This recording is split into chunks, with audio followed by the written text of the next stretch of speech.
What up, peeps and peepettes? MorbTron back today with more Destiny 2. And today we are looking at the 4 brand new Titan armor pieces that were added in the Warmind DLC. I'm going to let you know which ones are worth using and keeping your eye out for, and which ones are not. So, the armor pieces we will be covering are the Eternal Warrior, the Worm God Caress, the Ashen Wake, and the Armamentarium. Those are the 4 armor pieces that I'm covering today in this video. I have no clue how long it's going to be, or how many points I'll have to make on each armor piece, as I do all my stuff as a live commentary. So if you like that sort of thing, it's what I do. It's what I do.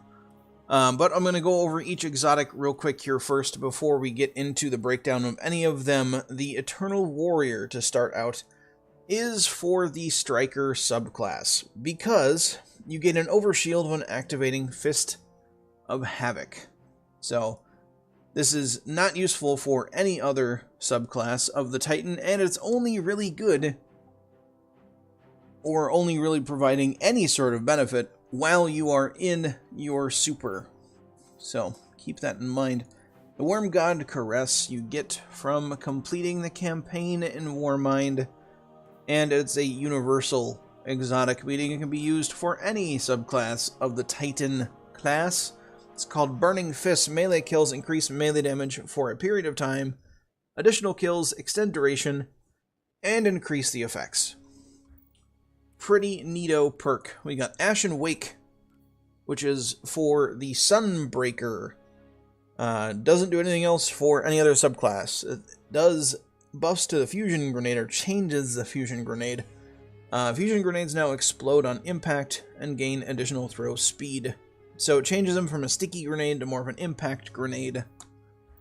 That sort of thing. And then we have the Armamentarium, which is a universal Titan exotic, meaning it can be used again for any of the subclasses of a Titan. It's called And Another Thing. You gain an additional grenade charge. Simple as that. You want 2 grenades instead of 1? Armamentarium. On with the reviews, folks. Alright, first things first, Eternal Warrior. What does it do? How does it do it? Is it any good? Well, like I said earlier, gain an overshield while activating Fists of Havoc. Does that mean it goes away as soon as you are in your super? No. You get that overshield and you keep that overshield as long as you are in your super. Now, what does this mean in PvE land? Not a whole lot, other than you get an overshield. I could imagine this thing would be pretty good in Crucible. You know, stack up some Masterwork armor plus the overshield. You're going to be pretty hard to take out of your super. But it does have its effectiveness in PvE as well. I mean, an extra overshield doesn't hurt, right? So you can see I have an overshield, and I'm still in my overshield,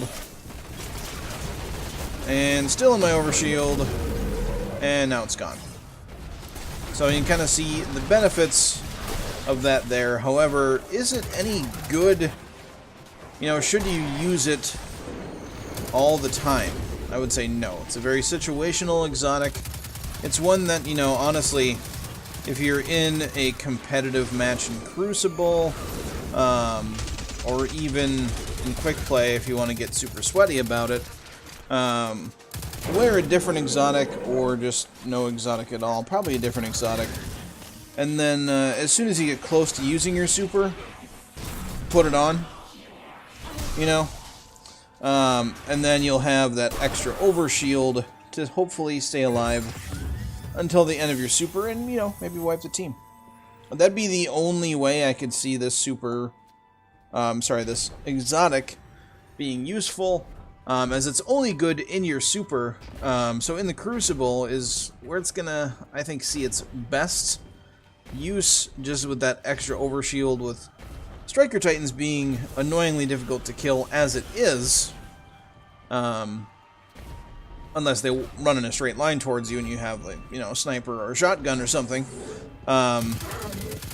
Yeah, not one that I would really recommend really, really striving for, but if you happen to get it, it could be useful. Alright, the Worm God Caress. Like I said earlier, you get this exotic for completing the campaign as a Titan from Zavala. And this one is, like I said earlier, also a universal exotic, meaning you can use it with any subclass you feel like using it on. Melee kills increase melee damage for a period of time. Additional kills extend duration and increase effects. Now, it does synergize very well with both Sentinel and Striker. If you go top tier Sentinel, you heal yourself every time you get a melee kill. And not only that, but you also heal your allies as well. And then the defensive strike, you kill an enemy to create an overshield around you from you and nearby allies. Synergizes very well. Now, there is something like that for Striker as well. Where is it? There we go.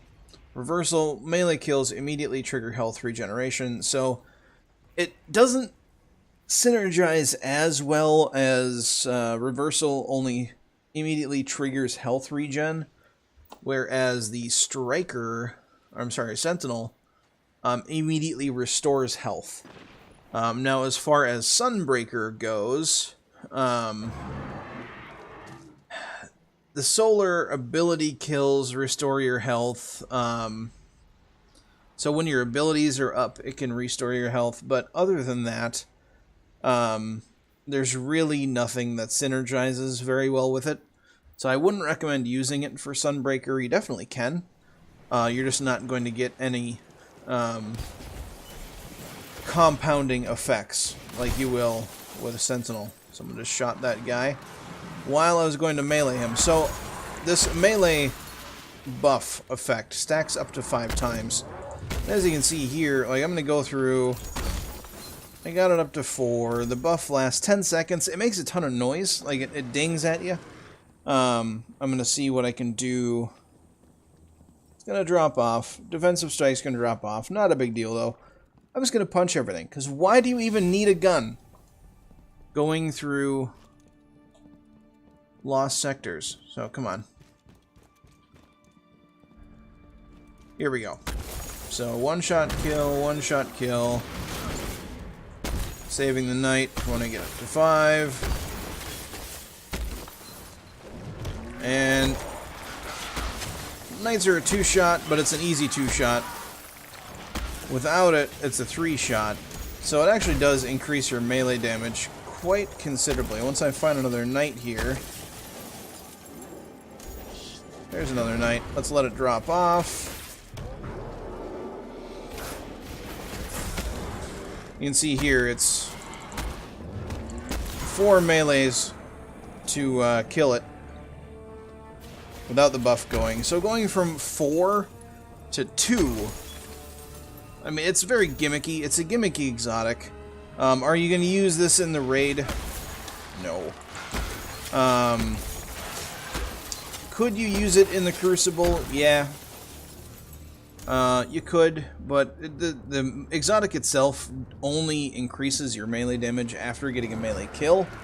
So in the Crucible, you punch somebody in the face enough, they fall over, they go to sleep. You Guardian down them. And then your melee is buffed a little bit, right? But unless you're using top tier Sentinel, like I am here, you aren't going to get any sort of special ability or any other thing other than increasing your melee damage, which is going to make sure that, you don't have a good time. So is it something that I would suggest using on a regular basis for anything more than for the lulz? No, not really. It's a neat gimmick. But not something that you need to use on a regular basis. But definitely keep it around in your vault. Keep it on your person for whenever you just want to punch things in the face. Alright, so we're here in a Mayhem Clash, and he's going to be shooting every now and then so he doesn't go inactive and get booted.